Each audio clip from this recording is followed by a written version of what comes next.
As the Speaker noted, today should be a day of celebration. President Trump achieved a historic peace deal in the Middle East. The last living hostages held in captivity by Hamas have been returned with their families, reunited with their families. Yet, we're all here today marking day 14 of the Democrat shutdown.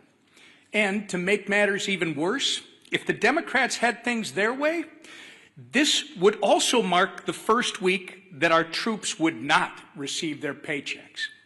But thanks to the leadership of our Commander-in-Chief, President Trump, members of the military and their families will not be used as pawns in Chuck Schumer's shutdown game. Come tomorrow, our troops will get paid. But the consequences of the Democrat shutdown are real. And unfortunately, they're only just getting started. OMB has already been forced to lay off its first round of federal workers. It doesn't have to be this way. Chuck Schumer, if you open the government today, this would end.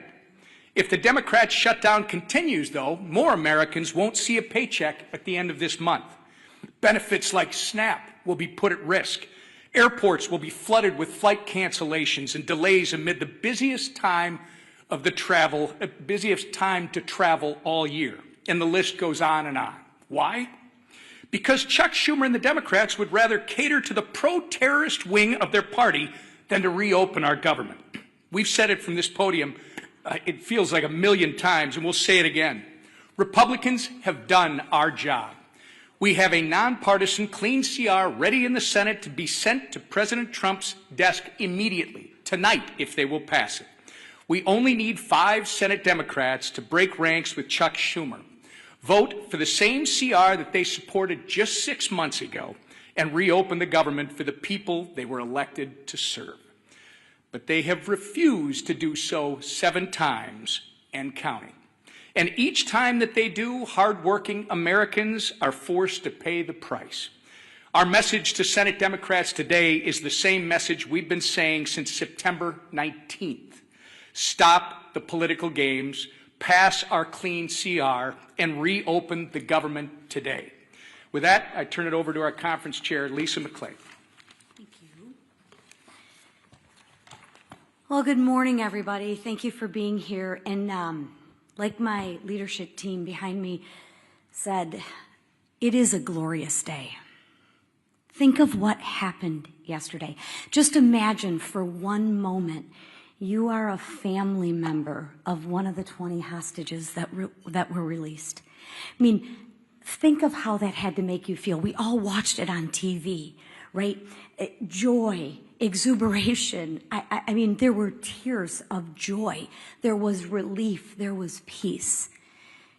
And that was done because of our president, Donald Trump, put politics aside and said, I am going to stand up for the people. And he brought peace in the Middle East. He talked about it, yes, but yesterday he did it. And actions speak louder than words. He said enough of the political games, and I'm actually going to do what's right. Now compare and contrast that to what's going on today.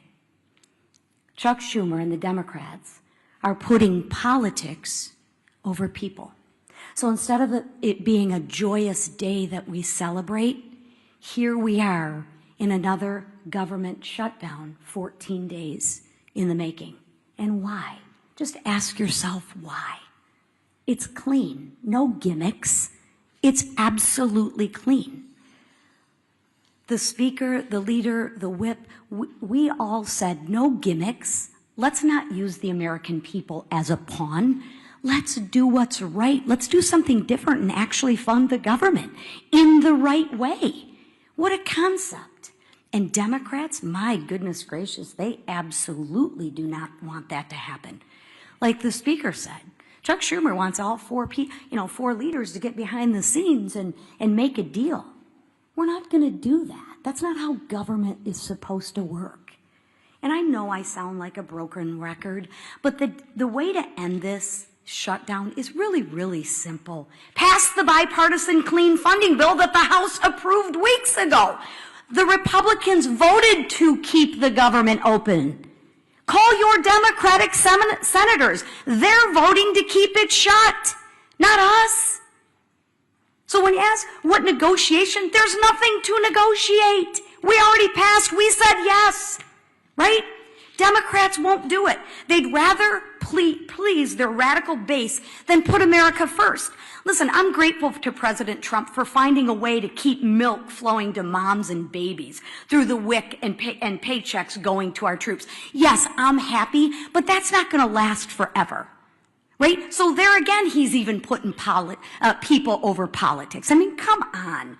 But let's be clear. These emergency measures can't fully fix the Democrats' damage. He can try, but at some point in time, they're going to end. Sadly, as Americans suffer, Democrats, what do? They celebrate. As workers worry about their paycheck, Bernie Sanders worries about his leverage. As TSA agents and air traffic controllers show up without pay, Democrats brag they won't budge until planes fall out of the sky. Really? Really? Seriously. That's the Democrats' motto. I'm not budging till planes fall out of the sky. I'm going to teach you women, you women and children and everybody a lesson. Really? Really? As Chuck Schumer says, it's getting better every day. For who, Chuck? Better for who? For the radicals cheering on the chaos? That's who. The radicals. The leaders openly admit it. Listen, the head of the insane indivisible literally said, and I quote, "Millions will be out cheering you on, or they'll be calling for new leadership." Really? I thought they were supposed to lead for the American people. Democrats, I ask you to stop listening to people who are cheering on this mayhem. Just stop all the political games and pass the House bill. Free the American people from being held hostage by your radical base. Thank you, Madam Chair. Yeah.